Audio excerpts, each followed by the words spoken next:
Shalom Bapak Ibu Saudara, mari kita mulai ibadah ini dan kita angkat satu pujian Kunaikan Syukur.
Kasih dan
firman-Mu Tuhan.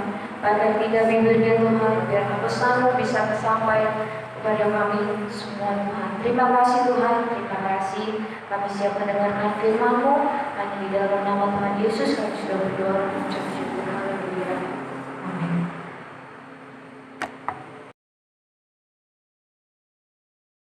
Shalom, Bapak Ibu yang dikasihi oleh Tuhan Yesus Kristus. Kita telah bersama menaikkan pujian penyembahan dan menaikkan syukur kita atas hari ini, di mana Tuhan telah memberikan hari yang terindah bagi kita semua, hari yang penuh berkat, meskipun di dalam keadaan dan situasi yang pada saat ini sungguh bagi orang yang tidak beriman menakutkan. Namun pada saat ini kita akan mendengar akan firman Tuhan, dan sebelum saya menguraikan firman Tuhan, saya akan mendasari dengan satu pujian sebagai satu panduan untuk firman Tuhan yang akan kita dengar bersama. Hari ini ku rasa bahagia bisa ibadah dalam rumah Tuhan. Darah Yesus telah satukan kita tanpa memandang di antara kita. Bergandengan tangan dalam kasih, dalam satu hati, berjalan dalam terang kasih Tuhan. Kau saudaraku, kau saudariku, tiada yang dapat memisahkan kita. Oh, kau saudaraku, kau saudariku, tiada yang dapat memisahkan kita. Haleluya. Hari ini kurasa bahagia. Mengapa kita bisa berbahagia di hari ini? Bukankah di hari ini menurut orang yang tidak beriman itu merupakan hari malang, di mana penyakit menular, virus corona sedang ngamuk di dalam kegelapan malam. Namun kita berbahagia. Sebab apa? Sebab kita bisa tetap berjalan, bergerak, beraktivitas dalam terang kasih Tuhan. Corona dan maklumat pemerintah yang berikan pembatasan sosial tidak bisa memisahkan kita dari kasih Kristus. Tidak bisa memisahkan kita satu dengan yang lain. Meskipun kita wajib bekerja sama dengan pemerintah yang sudah ditetapkan oleh Tuhan sebagai hamba Allah, yaitu jaga jarak dan di rumah saja. Namun kita bisa saat ini beribadah di rumah Tuhan. Loh, bukankah faktanya kita beribadah di rumah masing-masing? Ya, tapi pada hakikatnya sesuai dengan kebenaran firman Tuhan, sebenarnya kita sebagai anak-anak Tuhan, sebagai anggota keluarga Allah, sedang beribadah di rumah Tuhan sebagai keluarga Tuhan. Ada nyanyian yang mengatakan, ku cinta keluarga Tuhan, terjalin mesra sekali. Semua saling mengasihi, betapa senang ku menjadi keluarga Tuhan. Ya. Biarlah saat ini kita dijelekkan oleh terang firman Tuhan. Kita akan baca di dalam 1 Korintus pasal yang ketiga ayat 16 dan 17. Tidak tahukah kamu bahwa kamu adalah bait Allah dan bahwa Roh Allah diam di dalam kamu? Jika ada orang yang membinasakan bait Allah, maka Allah akan membinasakan dia. Sebab bait Allah adalah kudus, dan bait Allah itu ialah kamu. Kita sambung dengan Efesus pasal yang kedua ayat 19 sampai 22. Demikianlah kamu bukan lagi orang asing atau pendatang, melainkan kawan sewarga dari orang-orang kudus dan anggota-anggota keluarga Allah yang dibangun di atas dasar para rasul dan para nabi dengan Kristus sebagai batu penjuru. Di dalam Dia tumbuh seluruh bangunan rapi tersusun menjadi bait Allah yang kudus di dalam Tuhan. Di dalam Dia kamu turut dibangun menjadi tempat kediaman Allah di dalam Roh. Saudaraku, di dalam 1 Korintus 3, Rasul Paulus menggambarkan gereja itu adalah sebagai ladang.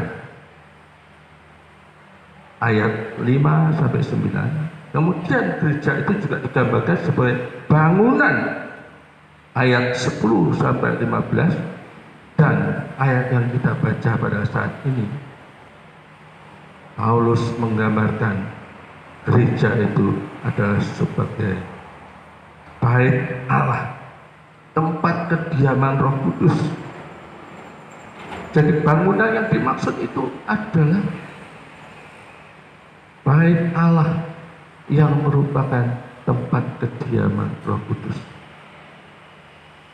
Meskipun kalimatnya itu mirip dengan 1 Korintus pasal 6 ayat yang ke-19 dan 20, di mana bunyinya demikian, atau tidak tahukah kamu bahwa tubuhmu adalah bait Roh Kudus yang diam di dalam kamu, Roh Kudus yang kamu peroleh dari Allah, dan bahwa kamu bukan milik kamu sendiri, sebab kamu telah dibeli dan harganya telah lunas dibayar.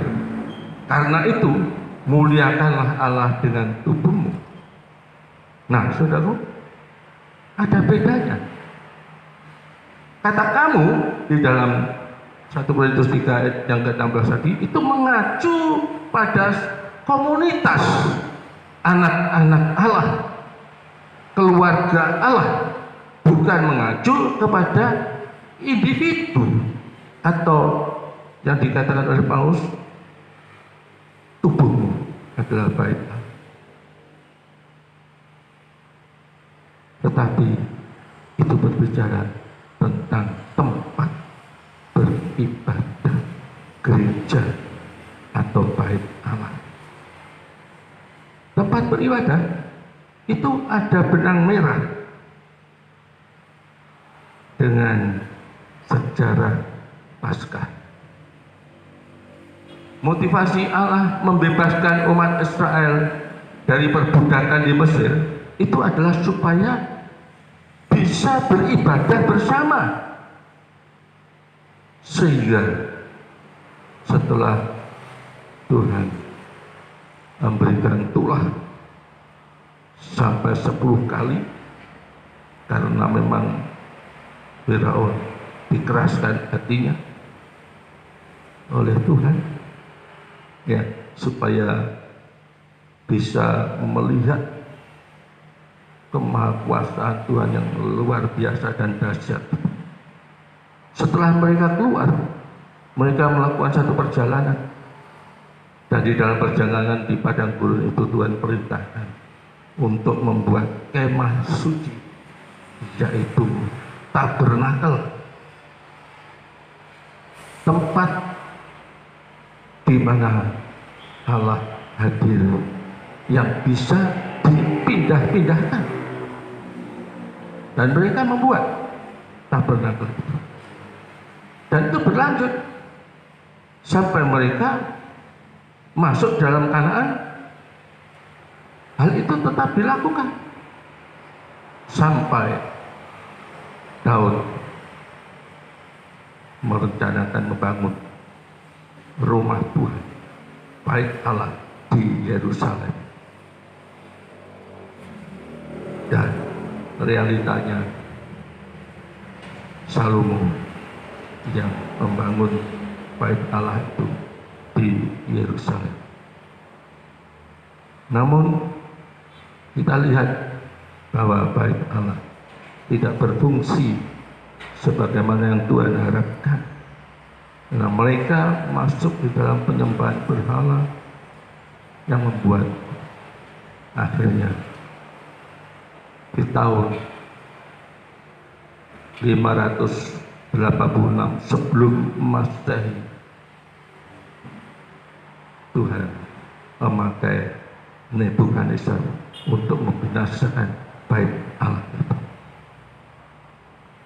Dan setelah umat Israel pulang kembali dari pembuangan, maka Raja Kores mengizinkan mereka untuk membangun kembali akan bait Allah itu. Dan sampai pada Tuhan Yesus melayani di muka bumi ini, kita lihat Herodes Agung merekonstruksi rumah Allah, bait Allah secara besar-besaran. Namun 70 tahun sesudah Masehi dihancurkan oleh pasukan Roma dan tidak pernah dibangun lagi. Sekarang menjadi kubah batu kuil orang Muslim. Memang Tuhan tidak pernah merencanakan agar manusia itu menyembah Tuhan dalam kuil buatan tangan manusia untuk selamanya. Buktinya ketika Tuhan Yesus mati di kayu salib, maka kita bisa melihat tirai bait Allah itu terbelah. Karena memang ketika Yesus datang ke bumi ini, sebetulnya dialah bait Allah itu. Yesus adalah anak domba Allah yang sempurna, yang memenuhi persyaratan dalam sistem pengorbanan dalam perjanjian lama, sehingga menjadikan gedung bait Allah menjadi tidak terpakai. Hal itu dikatakan oleh Tuhan Yesus sendiri di dalam Yohanes pasal 4 ayat yang ke-21 sampai 24 kepada perempuan Samaria itu. Dia berkata,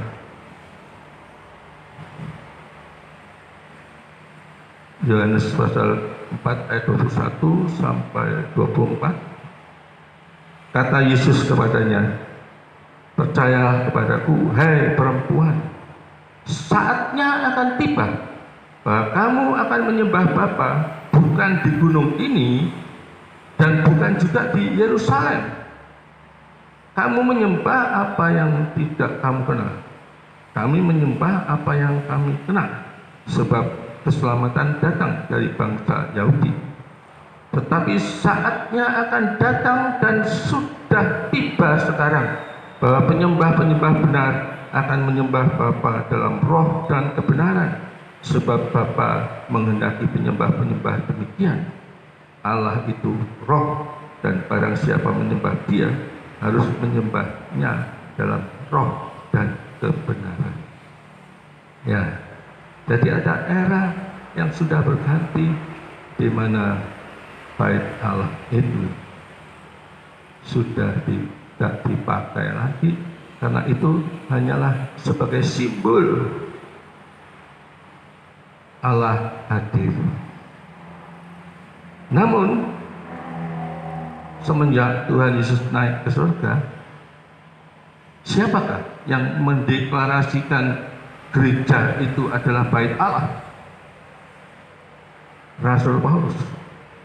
Rasul Paulus memakai bahasa figuratif atau kiasan bahwa gereja itu adalah bait Allah.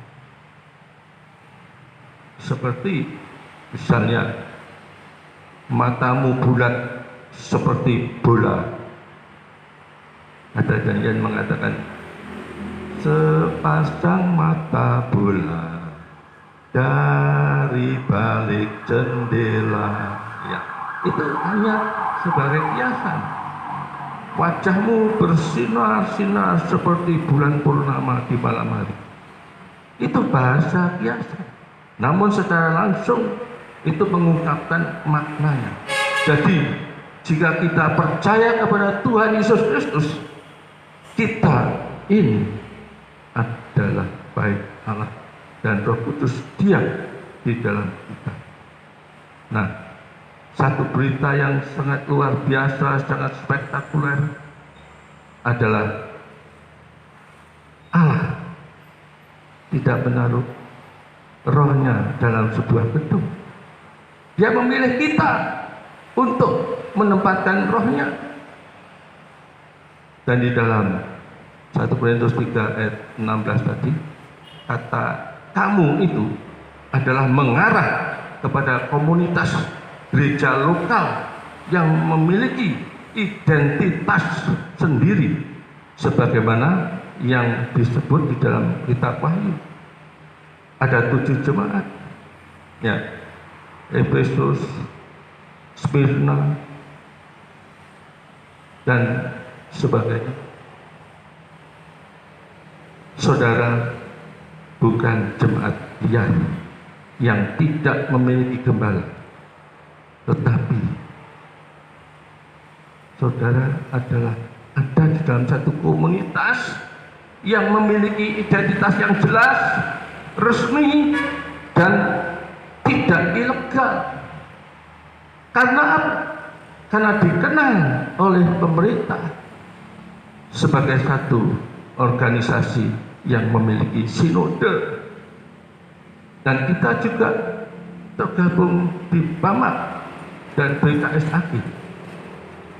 Jelas saudara ada di dalam komunitas Gereja Betel Indonesia Paduan Kasih yang sampai saat ini masih tetap eksis dan tidak mati.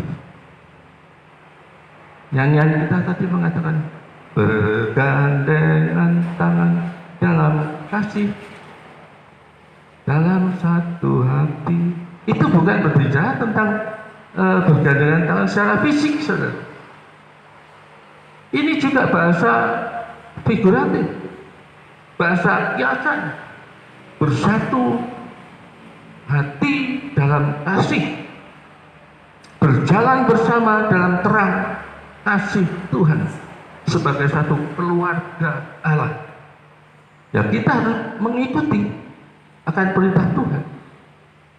Dalam 1 Yohanes pasal 4 ayat yang ke-7 sampai 11 dikatakan, saudara-saudaraku yang kekasih, marilah kita saling mengasihi, sebab kasih itu berasal dari Allah, dan setiap orang yang mengasihi lahir dari Allah dan mengenal Allah.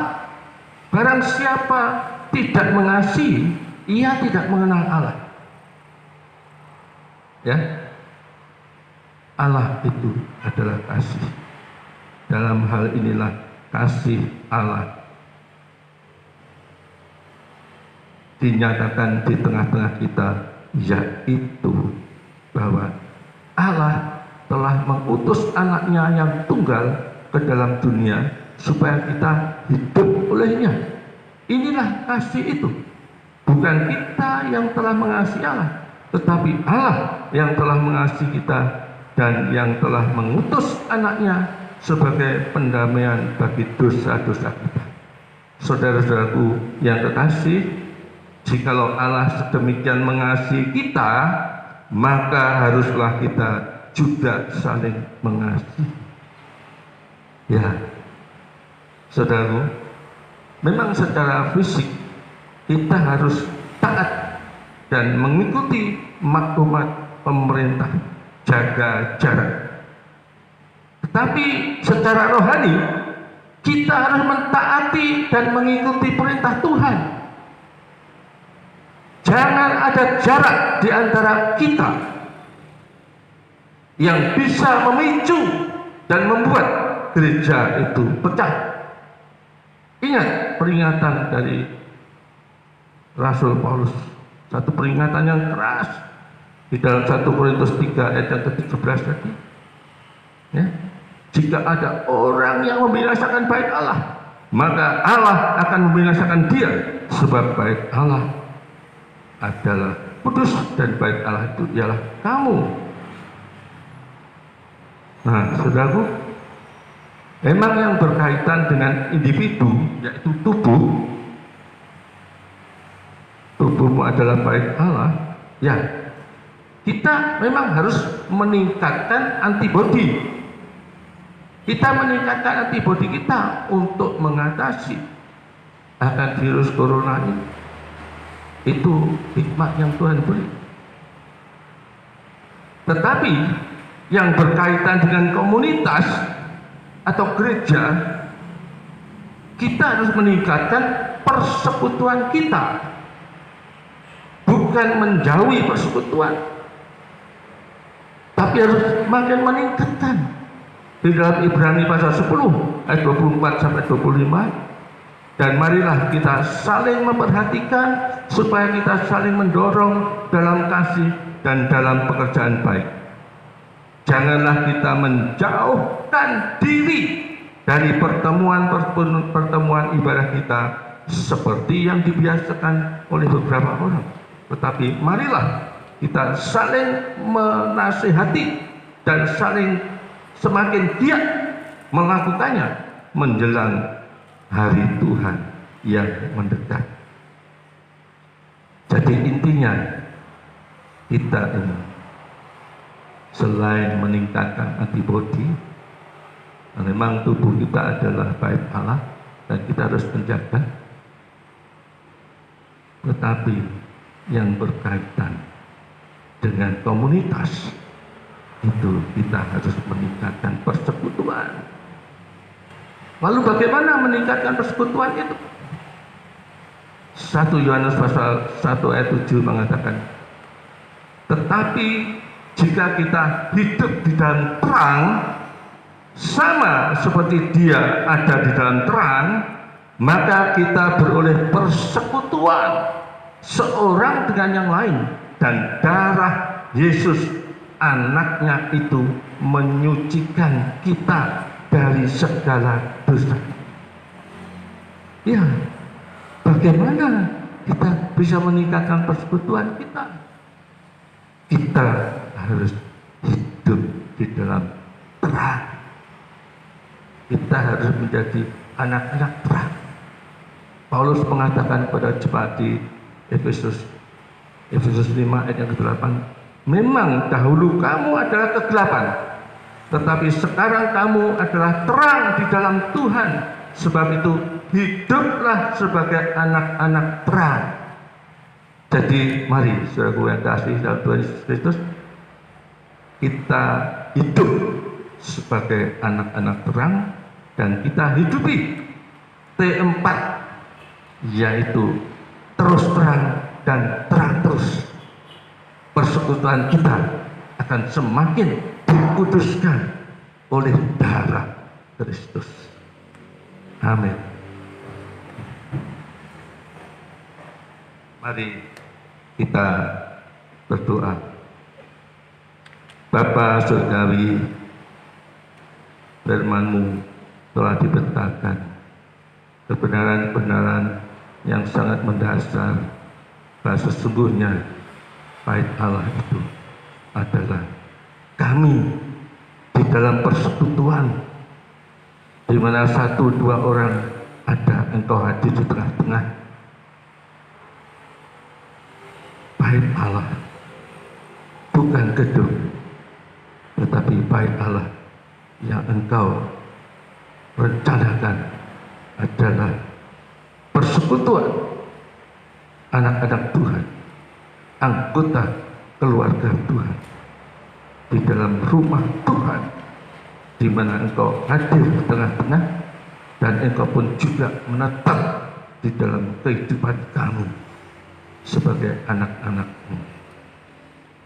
Jadi kami harus memelihara akan persekutuan kami dengan Engkau, namun juga meningkatkan antibodi demi untuk menangkal virus corona sebagaimana hikmat yang Tuhan sudah berikan kepada pemerintahan, sehingga kami boleh mentaati akan perintah dari pemerintahan ini untuk kami menjaga jarak. Namun secara rohani kami mengikuti akan perintah-Mu supaya tidak ada jarak di antara anak-anak Tuhan, namun semakin memperkokoh, semakin meningkatkan akan persekutuan di dalam Tuhan. Terima kasih Bapa, dalam nama Tuhan Yesus Kristus kami berdoa. Amin.